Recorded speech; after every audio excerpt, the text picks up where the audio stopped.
Halo generasi smart. Kali ini kita akan belajar biologi mengenai kemosintesis. Bersama saya, Rahmawati Latif. Yuk simak video ini sampai selesai.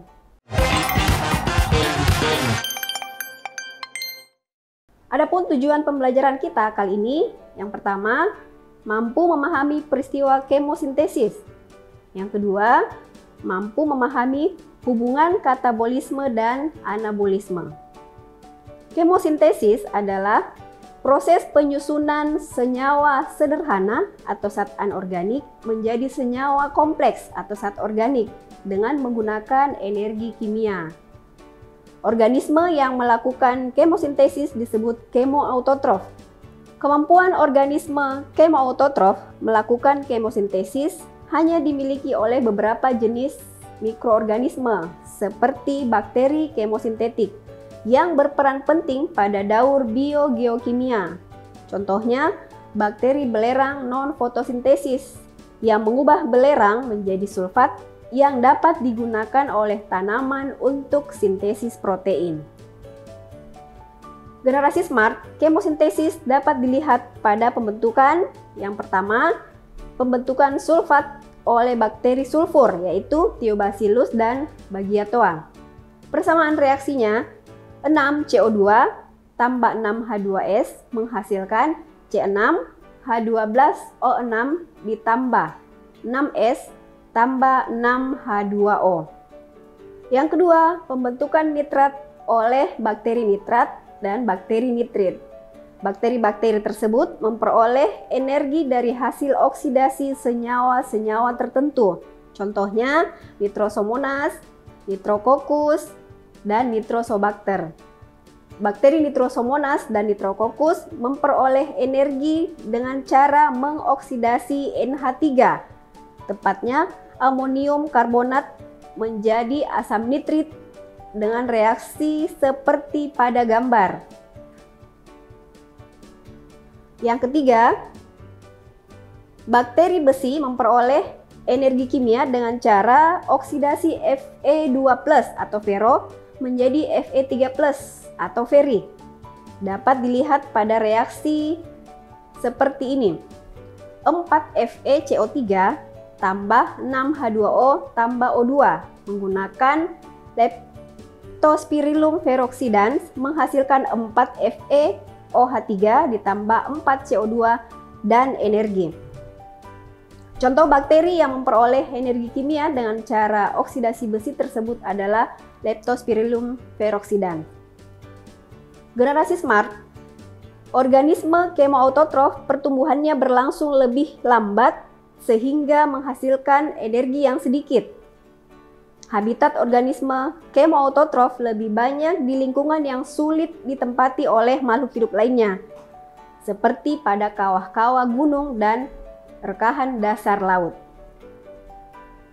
Generasi smart, kita lanjut pada hubungan katabolisme dan anabolisme. Anabolisme dan katabolisme merupakan bagian dari metabolisme.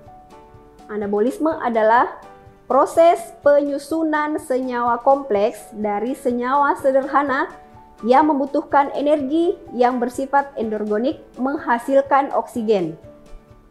Sedangkan katabolisme adalah proses penguraian senyawa kompleks yang berupa glukosa menjadi senyawa sederhana yaitu H2O atau air dan CO2 dan menghasilkan energi.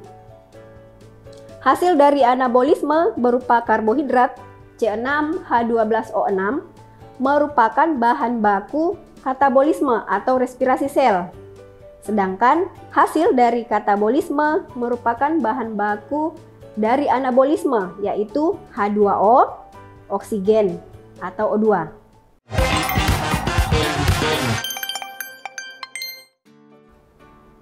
Generasi smart, mari kita lihat contoh soal.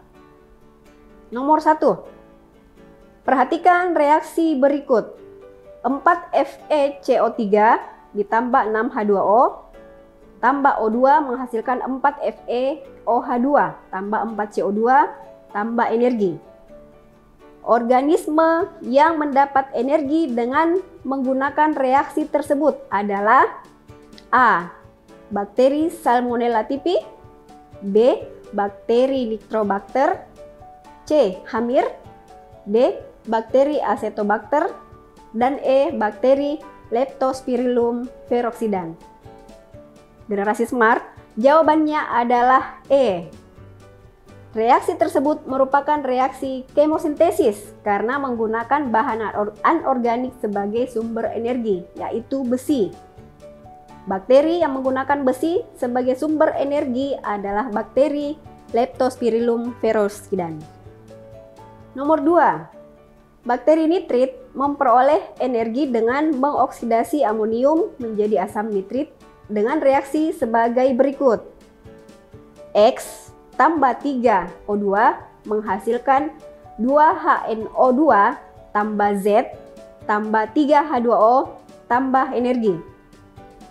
Senyawa yang ditunjukkan oleh X dan Z secara berturut-turut adalah A. NH42CO3 dan CO2, B. NH4 dan CO2, C. HNO3 dan 3NO2, D. HNO3 dan NH42CO3, dan E. N2 dan CO2. Generasi smart, jawabannya adalah A. Bakteri nitrit menggunakan amonium karbonat, yaitu NH42CO3.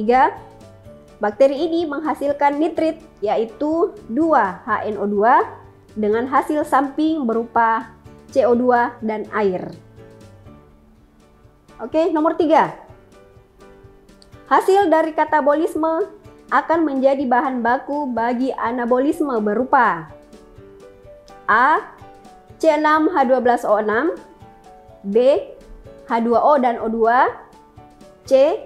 N2 dan CO2, D. H2O dan CO2, E.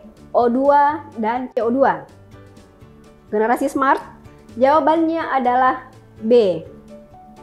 Hasil dari anabolisme berupa karbohidrat C6H12O6 merupakan bahan baku katabolisme atau respirasi sel, sedangkan hasil dari katabolisme merupakan bahan baku dari anabolisme, yaitu air H2O dan oksigen atau O2.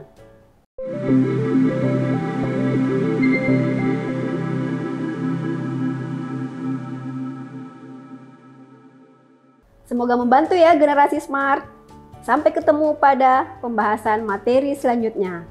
Salam Smart School, generasi smart berkarakter cerdas Ki.